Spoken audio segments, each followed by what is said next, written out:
Tidak ada satu jiwa pun yang tahu bi ayyi ardin tamut. Tak ada suatu jiwa pun yang tahu di mana bumi dia akan mati. Kita tak tahu di mana kita akan mati. Siapa yang tahu? Bukan kata bila mati, tempat mati pun kita tak tahu. Dan bukan risau kita mati itu mesti kerana virus atau tidak, tetapi yang kita risau apa persiapan kita untuk menghadapi mati. Ketika Nabi Sulaiman dia duduk, tiba-tiba datang seorang lelaki, cantik lelaki ni, handsome, kemas, elok. Nabi Sulaiman sembang dengan lelaki ni. Ada seorang lelaki yang duduk di hujung. Dia orang kampung tu. Dia tengok lelaki yang datang ni, siapa datang? Jumpa dengan Nabi Sulaiman, tak kenal pun, bukan orang tempatan, bukan orang kampung, tapi kemas pakaiannya, tak seperti orang yang musafir di tempat yang jauh. Itu satu hal. Yang keduanya, orang ni ketika bersembang dengan Nabi Sulaiman, asyik tengok dia, asyik tengok cerita, tengok dia. Jadi dia kata, lelaki ni macam kenal aku ni, tengok-tengok, kenapa? Walhasil ketika mana selesai daripada tu, dia keluar, datang lelaki ni kepada Nabi Sulaiman. Ya Nabi Allah, siapa lelaki tadi ni yang jumpa kepada kamu? Kenapa kata Nabi Sulaiman? Aku tak pernah tengok dia dari kampung ni atau di tempat ini. Yang keduanya yang aku hairan, dia macam kenal kepada aku, sikit-sikit tengok. Kata Nabi Sulaiman, kamu nak tahu betul, itu adalah malaikat maut. Dia datang untuk sembang, bagi tahu tentang kematian, cerita. Malaikat maut selalu jumpa dengan para nabi.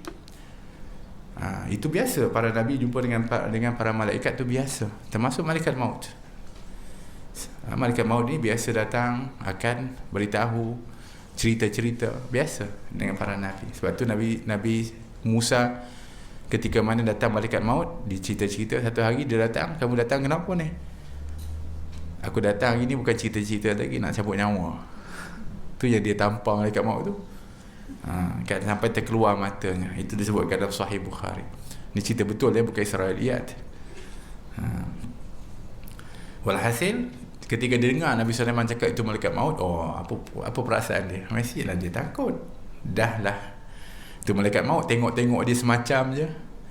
Maka ya Nabi Allah, aku takut. Boleh tak kamu ni, aku rasa dia dah lain macam tengok aku ni.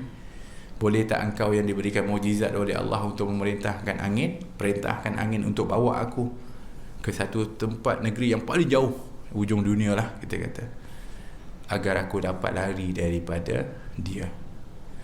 Nabi Sulaiman kesian permintaan. Dia perintahkan angin tu bawa ke satu tempat yang sangat jauh.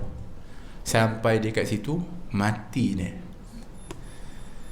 Sampai berita ke Nabi Sulaiman. Nabi Sulaiman panggil balik malaikat maut. Postmortem lah. Wahai malaikat maut, dulu ketika kau datang jumpa aku, ingat tak? Ingat.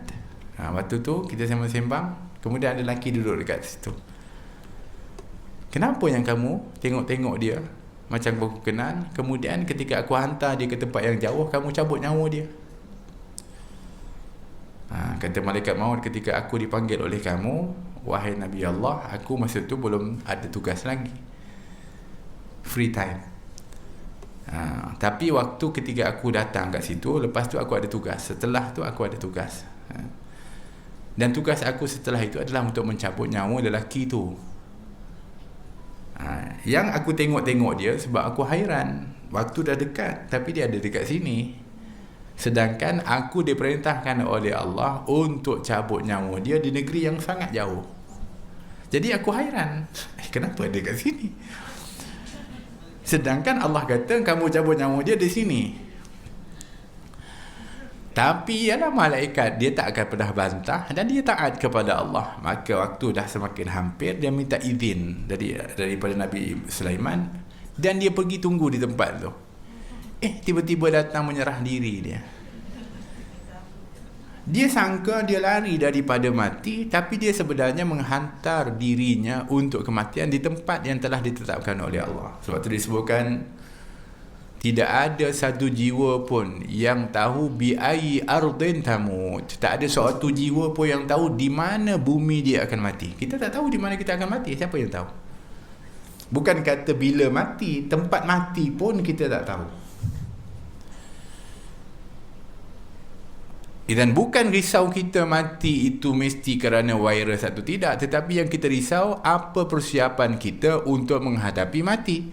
Dan bermakna hikmah ketika mana Allah jadikan virus atau wabak ini adalah untuk beritahu, seperti mana kamu selalu mendengar akan kematian yang berlaku dengan sebab wabak ini, adalah untuk mengingatkan kamu tentang kematian dan ingat kamu kepada mati. Bermakna kamu mestilah menjadi orang yang mempersiapkan diri untuk kematian.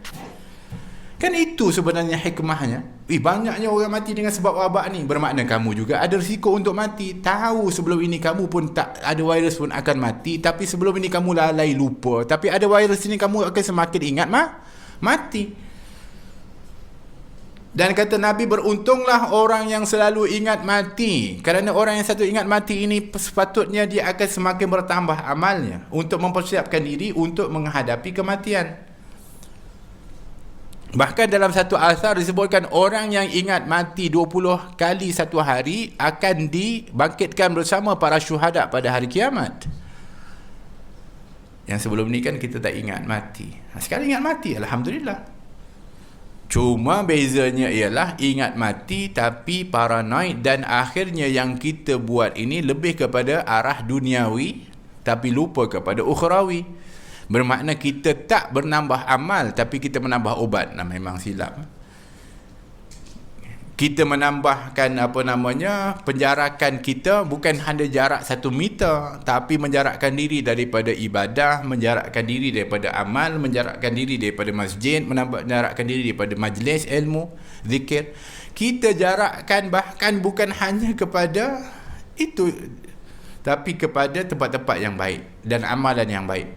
Maka kita telah pun sebenarnya merugikan diri kita. Jadi jangan takut kalau sekiranya Allah panggil kita untuk melakukan amal, sahut panggilan Allah. Allah sentiasa panggil kita untuk melakukan amal soleh dan ibadah. Sahut panggilan Allah Subhanahu Wa Taala, kerana Allah Subhanahu Wa Taala adalah merupakan Tuhan kepada semua makhluk.